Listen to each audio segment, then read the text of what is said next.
रमजान में रूटीन थोड़ी सी डिफरेंट होती है, और वैसे भी 2 साल से रमजान जो है हमारे लिए थोड़ा सा और मुख्तलिफ होता जा रहा है कोविड की वजह से, क्योंकि पिछले साल भी कोविड था और इस साल भी कोविड है। तो हमारी दुआ है कि कोविड जैसी बीमारी जो है हमारे मुल्क से क्या पूरी दुनिया से खत्म हो जाए। तो लेकिन कोविड के साथ साथ हमने ये भी देखना है कि हमारी डाइट में कौन सी ऐसी चीजें जो होनी चाहिए, क्योंकि कहते हैं कि कोविड में आपको ठंडी चीजों का इस्तेमाल नहीं करना चाहिए, हमें गर्म पानी इस्तेमाल करने का कहा जा रहा है, लेकिन रमजान में हमारा सहारा जो होता है वो ठंडी चीजें होती हैं और हम शरबत और इस तरफ जाते हैं। तो आज हमारे साथ मोहम्मद जैन शाहिद मौजूद हैं, जो न्यूट्रिशन है और डाइटिशियन है आबिद हॉस्पिटल में। उनसे पूछते हैं कि रमजान में ऐसी कौन सी रूटीन हो जो कोविड में हमें कुछ रिलीफ दे सके। अस्सलाम वालेकुम सर। वालेकुम अस्सलाम। जी कैसे हैं सर, आप? कैसे हैं? ठीक ठाक, जी आप सुनाएं। अल्हम्दुलिल्लाह।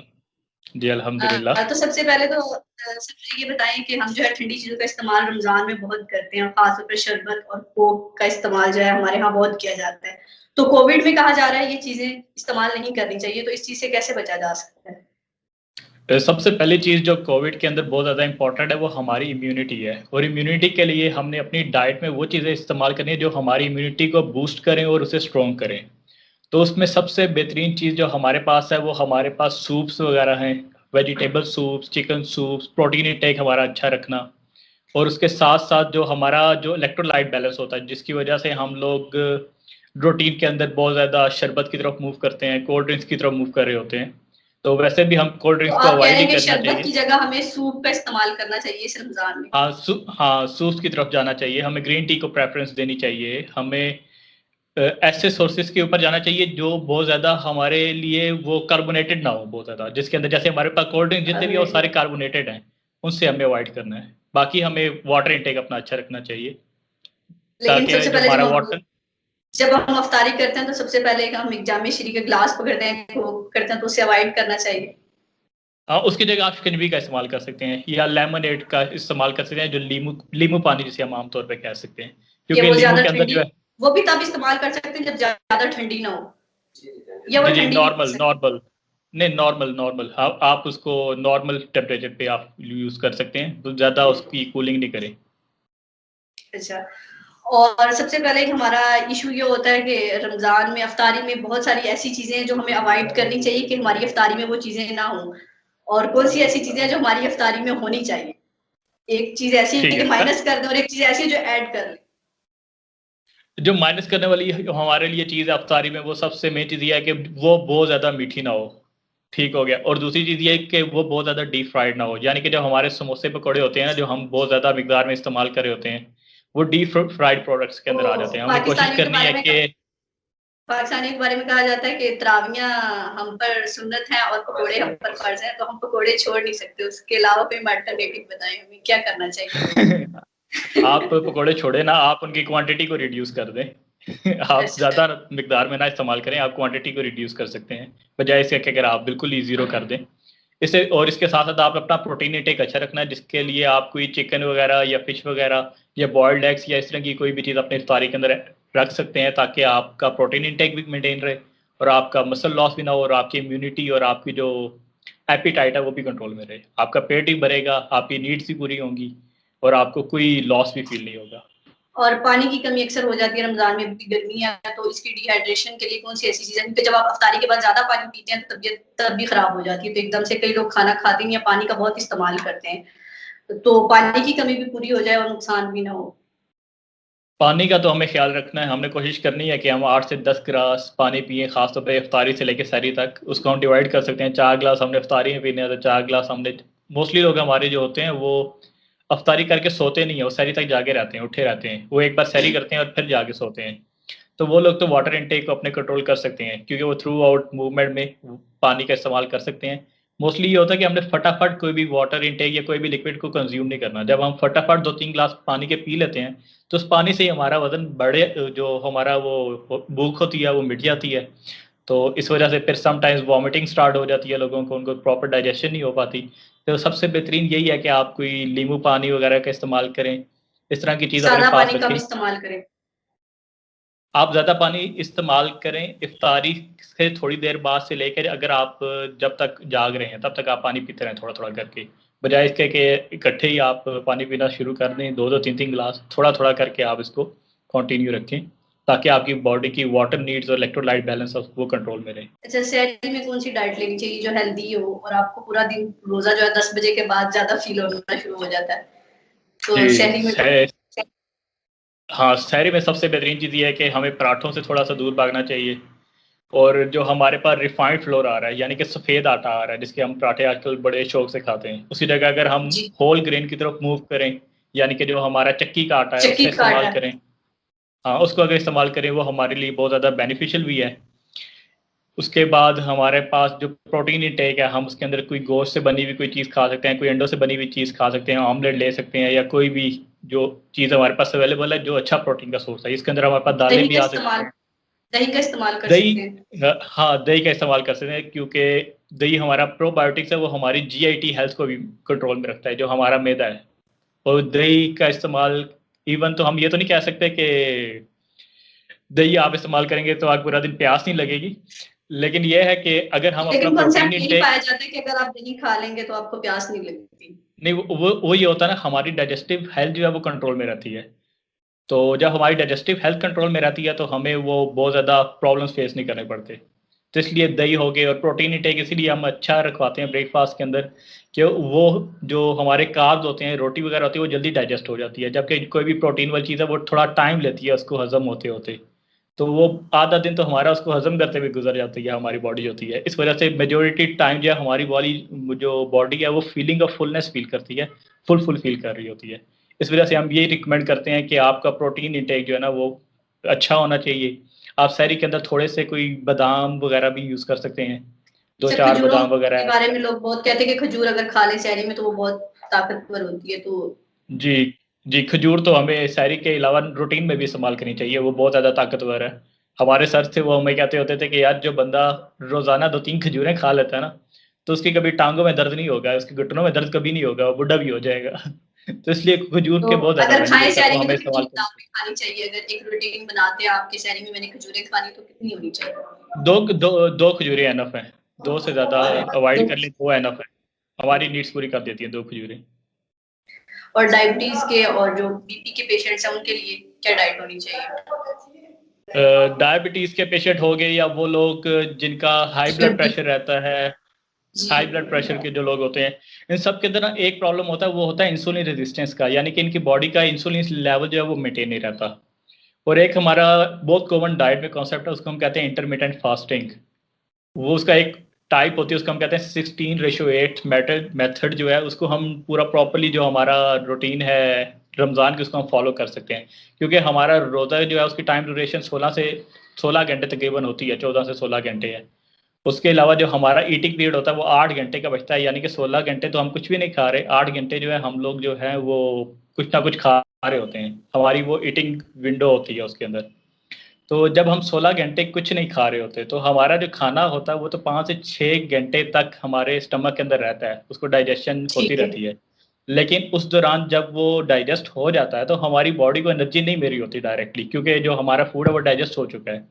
तो हमारे जो मसल्स के अंदर जितना भी फैट डिपॉज़िट होता है ना, वो हमारा ग्लूकोज़ के अंदर कन्वर्ट होता है, और उससे हमें फिर एनर्जी मिल रही होती है। तो इसका मतलब ये है कि जब हम थोड़ा टाइम ज़्यादा तक भूखे रहते हैं, तो हमारी जो बॉडी है वो हमारे मसल्स में से ग्लूकोज़ निकालती है, फैट को कन्वर्ट करती है ग्लूकोज़ में, और उससे हमें एनर्जी देती है, जिसकी वजह से हमारा फैट लॉस होता है।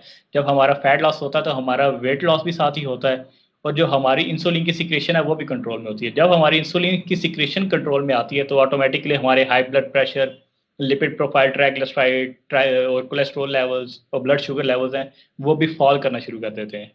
तो ये अच्छा, सबसे कुछ एक लोग कहते बहुत हैं कि अफ्तार उसमें रमज़ान में जो हम वेट बहुत गेन कर लेते हैं, उसकी क्या वजह ये है कि हम डाइट का इस्तेमाल उस तरह से कर रहे होते हैं कोड़े मुँह से, या फिर हम ज़्यादा सोते हैं? क्योंकि रमज़ान में बहुत सारे लोग बहुत सोते हैं कि सहरी के बाद सोते हैं और शाम को उठते हैं। रमज़ान में हमारा वेट गेन होना बनता है, क्योंकि हम 2-2 पराठे खाते हैं सहरी के टाइम पे बैठ के, ताकि हमें पूरा दिन भूख ना लगे। फिर इफ्तारी होती है तो हम दबा के समोसे पकौड़े खाते हैं, दही भल्ले खाते हैं, चाट खाते हैं। और मोस्टली हमारी एक आदत है कि हम रात को तो जागे रहते हैं सहरी तक, मोस्टली अवाम जो है, लेकिन उसके बाद जब वो सोती है तो वो आराम से उठती है फिर, और हम फ़ौरन खा के सो जाते हैं, बजाय इसके कि हम थोड़ी देर रिलैक्स कर लें, थोड़ी देर रेस्ट कर लें, उसके बाद जाके हम रेस्ट करें। हमारी ये एक आदत बन गई है, हम खाते हैं और जाके लेट जाते हैं। ये भी एक बहुत बड़ी कॉज है कि हमारा जो वेट है वो बहुत जल्दी रैपिडली ग्रोथ करता है। सिर्फ खाना वजह नहीं है, ज्यादा सोना भी वेट बढ़ने की एक वजह है रमजान में। नहीं, ज्यादा सोना वजह नहीं है, खाना खा के फौरन सो जाना वजह है, यानी कि अच्छा, बिल्कुल अगर मूवमेंट ना अगर होना, आपने आगे पीछे सैरी करने। करके सोना अगर आपने सैरी करके सोना है तो आप वॉक शॉक करें, उसके बाद आप जो है। जी जी, आप ऑलमोस्ट 1 आवर का अपना ड्यूरेशन रखें खाने के बाद कि मैंने उसमें थोड़ा बहुत मूवमेंट करते रहना है, उसके बाद लेकिन जाके। वॉक इसलिए नहीं करते, अगर खाया तो अभी हजम हो जाएगा तो पूरा दिन कैसे गुजरेगा? आप वॉक ना करें, आप जब आप उठे होते हैं आप खुद ही हल्की फुल्की मूवमेंट करते रहते हैं, और कुछ क्योंकि लोग जो है उसको। अफ्तारी में जो है ना ओवर ईटिंग करते हैं, तो उसमें कौन सी ऐसी चीज है जो ओवर ईटिंग की तरफ के तबीयत खराब हो जाती है, लोगों को वॉमिट स्टार्ट हो जाती है। तो खाए बंदा, लेकिन किस तरीके से खाए कि उसकी जो है वो ओवर ईटिंग वाली आदत जो है वो ऐसे ही खत्म हो जाए। सबसे पहली चीज जो ये है कि फटाफट हम ना रोजा खुलता है तो पानी का इंटेक बढ़ा लेते हैं, 2-3 गिलास पानी के भरते हैं और पीने शुरू कर देते हैं, पानी है या शरबत है कुछ भी है। जब हम फटाफट पानी पी रहे होते हैं तो इतनी हमारे पेट में जगह नहीं बचती कि हम और कुछ खा सकें, हमारा जो पानी होता है उसी ने हमारा पेट भर दिया होता है। तो इस वजह से फिर जब हम फिर कोशिश करते हैं नहीं अब ये भी रह गया, ये भी खाना है, ये भी खाना है, तो उस चक्कर के अंदर हम फिर ओवर ईट कर देते हैं, बजाय इसके कि हम थोड़ा थोड़ा खा लें, थोड़ा भी खा रहे हैं, थोड़ी सी ब्रेक देके थोड़ा बाद में खा लें, लेकिन मोस्टली हमारी प्रेफरेंस होती है कि अभी हम बैठे हैं तो अभी हमने खा के उठना है। ऊपर से वाटर इंटेक भी हमने काफ़ी ज़्यादा रखा होता है, तो इस वजह से फिर हमारा ये होता है कि खाया भी नहीं जाता और वॉमिटिंग स्टार्ट हो जाती है मोस्टली हमें। तो उसका सबसे बड़ी वजह ये है कि हम थोड़ा थोड़ा करके पानी इस्तेमाल करें ताकि हम इससे बच सकें।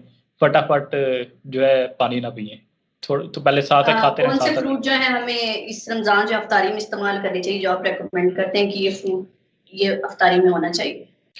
जो भी सीजनल फ्रूट्स हैं उनको हम रेकमेंड करते हैं कि आप करें, जो भी इस टाइम हमारे पास सीजन में अवेलेबल है। हमारे पास सीजन में एप्पल भी अवेलेबल है, हमारे पास स्ट्रॉबेरीज भी अवेलेबल है, हमारे पास बनाना भी अवेलेबल है।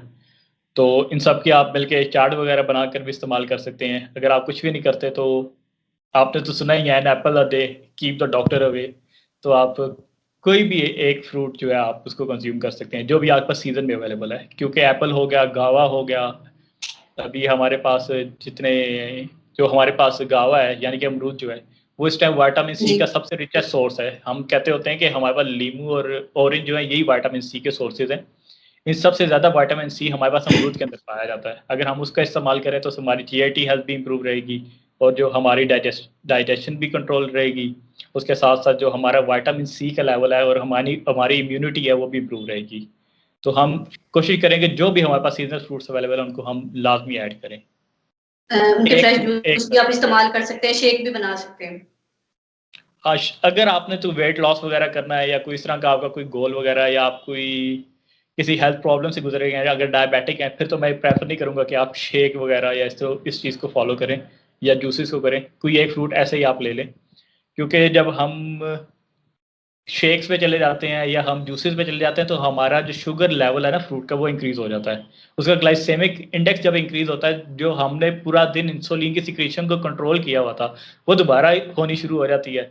तो फिर हमारा वो फायदा नहीं रहता जो हम पूरा दिन और फिर फास्टिंग हम कहते हैं कि अभी तो हम रोजे रख रहे हैं, दोपहर का खाना भी नहीं खाते करते। और वेट भी इतना बढ़ गया। जी जी, वो ऐसे ही है, हमें अपना जो कार्ब्स का कंट्रोल जो है उनको कंट्रोल में रखना और अपने प्रोटीन इंटेक के ऊपर फोकस करना है कि हमारे डेली का प्रोटीन इंटेक जो है वो कंट्रोल में रहे। जब हमारा प्रोटीन इंटेक कंट्रोल में रहेगा हमारी बॉडी भी कंट्रोल में रहेगी, हमारे शुगर लेवल्स भी कंट्रोल में रहेंगे, हमारा मसल लॉस भी नहीं होगा, हमारा वेट भी बहुत जल्दी नहीं बढ़ेगा और हम एक हेल्दी जो है वो स्पेंड कर सकेंगे लाइफ। आखिर में कोविड भी है, आवाम को कोविड के हवाले से भी कोई मैसेज दे दें और रमजान के हवाले से भी कि रमजान जो है अपना हेल्दी गुजारें। और हम अभी हमें लग रहा है कि अभी कोविड है नहीं, तो कोविड सिचुएशन भी आवाम को बता दें कि कोविड किस पीक पर है इस टाइम। कोविड के केसेस तो बहुत ज़्यादा रैपिडली इंक्रीज कर रहे हैं आजकल। सबसे बड़ी वजह तो ये है कि हमारे पास आवाम अभी भी रोड्स पे अवेलेबल है, ढेर लगा हुआ है लोगों का सड़कों के ऊपर। इवन बिना मैं मास्क के। हाँ, बगैर मास्क के कोई भी जो है बंदा अभी वो प्रिकॉशनरी मेजर फॉलो नहीं कर रहा। इवन मैं अभी बैंक पर गया था तो वहां पर भी लोग बाहर बैठे हुए थे लेकिन किसी बंदे ने मास्क नहीं पहना हुआ था। वो ज़बरदस्ती उन्हें मास्क दिया गया था कि आप मास्क नहीं पहनोगे तो आपको अंदर नहीं जाने देंगे बैंक के वो लोग। तो सबसे पहली चीज़ तो यही है कि हम जितने भी सेफ्टी मेजर्स जो हमें गवर्नमेंट की तरफ से कहा गया है कि आप फॉलो करें, एसओपीज़ को फॉलो करें, वो हमारे लिए फॉलो करना ज़रूरी है। इवन तो हमारे नबी ने भी कह दिया था कि अगर कोई वबा आ जाए तो उसके जो वो सेफ्टी जगह छोड़ मेजर्स हैं दें। उनको उनकी जगह छोड़ दें या जो एहतियाती तदबीर हैं उसे फॉलो करें चाहे जो भी हो जाए। हमने पहली कोशिश यही करनी है कि हम अपनी एहतियाती तदाबीर को फॉलो करें। दूसरा, जितने प्रोसेस फूड आइटम्स हैं उनसे अपने आप को निकालें, नेचुरल्स की तरफ मूव करें, जो हमारे पास ऑर्गेनिक प्रोडक्ट्स हैं उनकी तरफ आएँ। जो हमारे पास पिज़्ज़ा, बर्गर या कोल्ड ड्रिंक्स की तरह हम बहुत ज़्यादा लगे हैं, कोक, पेप्सी, इन चीज़ों से निकलें। यही चीज़ें हमारा इम्यून सिस्टम डिस्टर्ब कर रही हैं और यही हमारा कॉज़ है। पिज़्ज़ा, बर्गर और ज़्यादा कोक, पेप्सी पीना, इन्हीं चीज़ों ने जो है हमारा इम्यून सिस्टम को डिस्टर्ब किया हुआ है। तो जब हम नेचुरल्स के ऊपर आएँगे, फ्रूट इनटेक, प्रोटीन इनटेक, सारी चीज़ें जो हमारे पास ऑलरेडी अवेलेबल हैं, नेचुरल रिसोर्सेज़ अवेलेबल हैं, उनको रूटीन के अंदर ऐड करेंगे तो हमें हमारी जो इम्यूनिटी है वो भी इम्प्रूव होगी। साथ-साथ जब हम सेफ्टी मेजर्स फॉलो करें तो इंशाल्लाह हम कोविड से भी सेफ रहेंगे। Thank you so much Mohammad Zain Shahid, आपने टाइम दिया और उम्मीद करते हैं वेलकम। जो आपने टिप्स बताई हैं उस पर जो लोग सुनेंगे उस पर अमल करेंगे, और हमारी दुआ है इस रमज़ान में रब करीम से कि कोविड जैसी बीमारी हमारे मुल्क से खत्म हो जाए और हम जो है अपनी ज़िंदगी वैसे ही गुज़ारें जैसे हम कोविड से पहले गुज़ार रहे थे। और आप लोगों को, इंशाल्लाह, डॉक्टर्स इंशाल्लाह। को और नर्सेज़ को अवाम बड़ा एप्रिशिएट करती है कि आप इस कोविड जैसी बीमारी में हमारे लिए फ्रंट वर्कर्स की तरह काम कर रहे हैं। Thank you. अल्लाह हाफ़िज़।